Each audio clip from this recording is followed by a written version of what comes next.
Hey, welcome back, everybody. It's time now for my latest edition of Truth, Justice in the NBA for this April 20th, Monday of 2015. On this episode, we're going to go ahead and recap game number ones of the 4 Eastern Conference playoff series that we witnessed over the weekend. We'll have game number ones of the Western Conference series to recap on the next show. Let's go ahead and start with the East, and we're going to begin with the Atlanta Hawks, who knows what it's like to be in a series with a number 1 versus a number 8. After all, last year they were a number 8 when they took on top-seeded Indiana. This time, though, instead of Atlanta being the hunters, they're being the hunted because they're the top seed in the Eastern Conference and probably have the Coach of the Year and Budenholzer for the Hawks. He's done one amazing turnaround there in Georgia. Atlanta won yesterday, but it wasn't easy, and it did come at a cost. They do beat the Brooklyn Nets by a count of 99-92.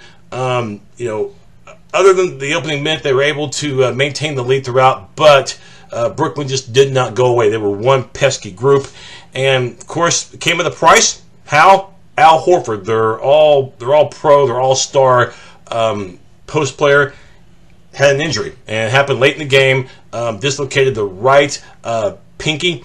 So you gotta wonder now, entering game 2, which will be Wednesday, thankfully, if you're a Hawks fan, because, they get extra time to rest. And remember, too, Paul Millsap did not play well yesterday either. He was only 2 of 11 from the field, and, he's, nursing a right shoulder, but, he's playing in pain.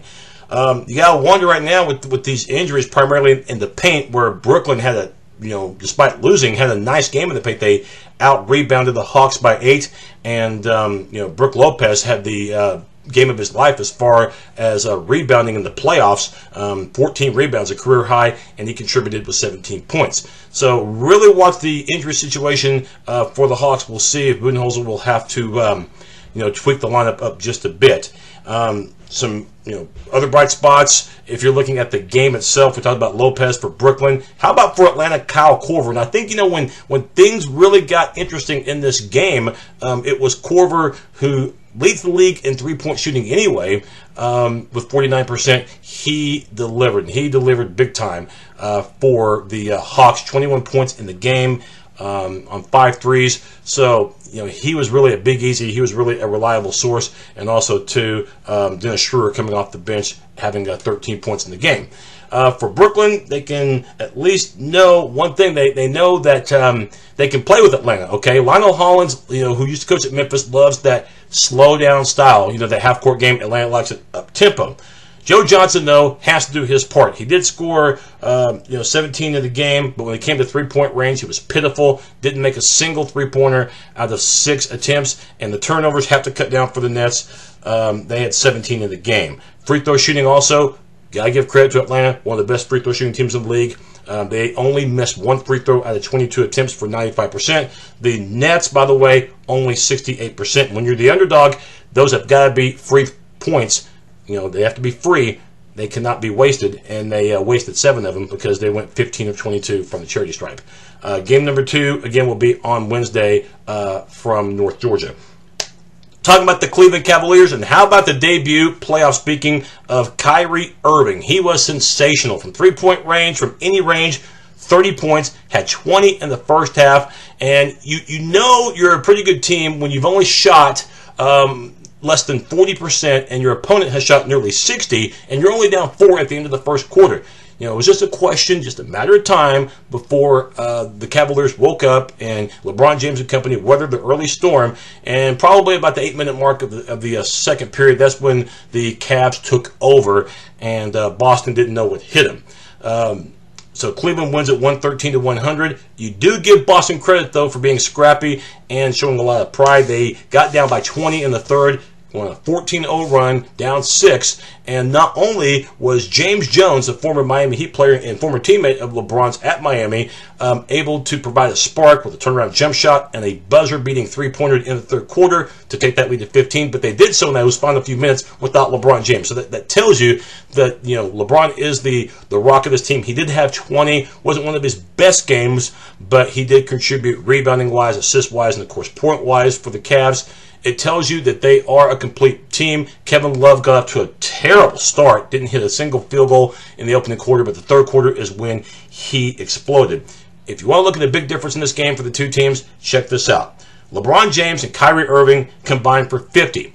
The guard-forward tandem of Boston, as far as starters, Avery Bradley and Evan Turner, they combined for 19. Enough said in that category. And rebounding, Cleveland absolutely kicked Boston's butt in this category. 46-34 for the Cavs. Offensive rebounding, too many second opportunities that Boston surrendered to Cleveland. 15-7 offensive boards in favor of Cleveland. So game 2 will be on Tuesday. Isaiah Thomas, not the Detroit Isaiah Thomas, but the Boston Isaiah Thomas came off the bench. Probably had the game, of his early career in terms of impact games against impact opponents. 22 points, but he had 5 turnovers. So that's an area that he's got to control. And Kelly Olynyk had 12 points coming off the bench as well. 10 of those were in the first quarter. And Marcus Smart, in his playoff debut, the rookie out of Oklahoma State, contributed with 10. So the Boston bench came ready to play. But the starters as a whole have to do better if the Celtics want to remain competitive in the series. Again, they showed signs of that they can handle Cleveland. But then once Cleveland went on runs, Boston got in that deep hole, and it took a lot of energy out of them to come back, and then they didn't have much in the tank after that. Game 1, Milwaukee-Chicago, and how about Derrick Rose? It makes a big difference when Rose is not only able to be on the court and score from the outside, which we know he can do, but what happens when he's that multi-dimensional guard, when he can, kill you from the outside, but also he can penetrate on a dime and score in the paint. That's what we saw over the weekend with Derrick Rose on Saturday, as Rose had 23 points, 9 of 16 from the field, 7 assists, and that's when, even good defenses like Milwaukee are going to have a hard time because, you can't just worry about other players. You got to worry about Rose, and when you worry too much about him, he can kick it outside and hit guys like Jimmy Butler, and Butler led all scorers with 25 points. And in my opinion, Butler is the most improved player in the NBA. You can give it to him, or you can give it to Draymond Green of Golden State. Neither one are very worthy of the honor, but Butler, had an injury latter half of the season. He's back now, and he looks better than ever. Pau Gasol had a double-double, but did miss 12 field goals out of 17. And for Milwaukee, here's one area that has to concern you, okay? Michael Carter-Williams, their point guard, maybe he'll be a fine player down the road, but right now he's getting an education, especially versus Derrick Rose. Yesterday, Carter-Williams, only 4 shots made out of 13. He was bad at the free throw line, 1 of 4. And he only finished with 9 points. His play has got to improve immensely. Middleton, though, was a bright spot for Milwaukee. Kerry Middleton did have 18 in a losing effort. But Milwaukee as a whole was bad shooting, okay? They've got to, be respectable shooting because they were under 40% from the field. And how about from three-point range, 4 of 16. Can't win games to do that. It's that simple. Chicago 103, Milwaukee 91. One of the rare times where you'll see Milwaukee give up, that many points. They're a team that prides itself on defense. And again, these are similar style teams.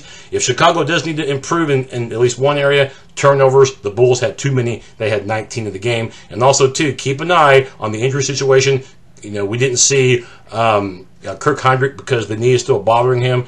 Taj Gibson, who already had issues, by the way, with injury, with the strained left shoulder, now at a sprained right knee to the mix. Got that in the Milwaukee win in the fourth quarter, so you got to wonder about his status. And the Bulls in this game, they only played 4 bench players, so now Thibodeau is really going to have to reevaluate things with his lineup because they're banged up right now. And finally, Paul Pierce. If Toronto never sees Paul Pierce in another playoff series again, I'm sure that will be just fine with them. In fact, I'm pretty sure they would insist on that. Last year, Game 7, Pierce was a dagger in the Raptors' heart as the Brooklyn Nets, who Pierce played for a year ago, helped eliminate Toronto from the playoff picture. And this year, even though it's just Game 1, Washington already has home court advantage thanks to that overtime win, as Pierce had 20 against the Raptors on Saturday, including 5 in overtime. In fact, he scored more points in overtime than the entire Raptors team did combined, only 4 points for the Raptors in the extra session. Give credit to Toronto from coming back from 9 down, entering the fourth quarter to force OT, but give credit to neither team for their shooting. This was one of the worst shooting playoff games I've ever seen in my life. Both teams were under 40% from the field, and as bad as Washington was in terms of three-point shooting, under 30%, Toronto was just as bad, if not worse. 4 of 19 from three-point range, I believe, and they were about 20%. I mean, these are the playoffs, okay? This isn't the preseason games. Time to step up the shooting. And Wall and Beal, despite the win, a combined 11 and 41, and you expect more out of that young but very talented backcourt than that. And Lowry and DeRozan, they aren't going to win awards either for their shooting. How about 8 of 30 combined? So what was the difference in the game? Well, obviously Paul Pierce, and despite the great play of Amir Johnson off the bench for Toronto, who had, in the game had 18 points, 8 boards, and 8 of 12 shooting, it was the rebounding that made all the difference in the game for the Wizards. They outboarded the Raptors by a count of 61-48. We will see if Dwayne Casey makes adjustments in the lineup. I say this because Toronto, despite the loss, did outscore Washington's bench 48-27. They had 4 players in double figures off the bench, did Toronto, including Johnson. So that opportunity to maybe tweak the lineup a bit is there. They will play game 2 on Tuesday. That'll be on NBA TV. So Toronto, I know they're down just one game and they don't have the home court, but you got a feeling if they don't win on Tuesday, they're in some massive, massive trouble. So pressure game coming up for the Raptors on Tuesday. All right, that does it for the Eastern Conference look back. Again, the Wizards, the Bulls, as well as the Hawks and Cavs, all game 1 winners. But again, it's just one win, and it's not the entire series. Still a long way to go. And don't forget, Western Conference recap will come up either tonight or tomorrow. If it is, however, on Tuesday, the 21st, I'll recap both the Pelicans-Warriors first 2 games, since those 2 teams will play on Monday night from Golden State's Oracle Arena. Thanks for watching, and we'll see you next time.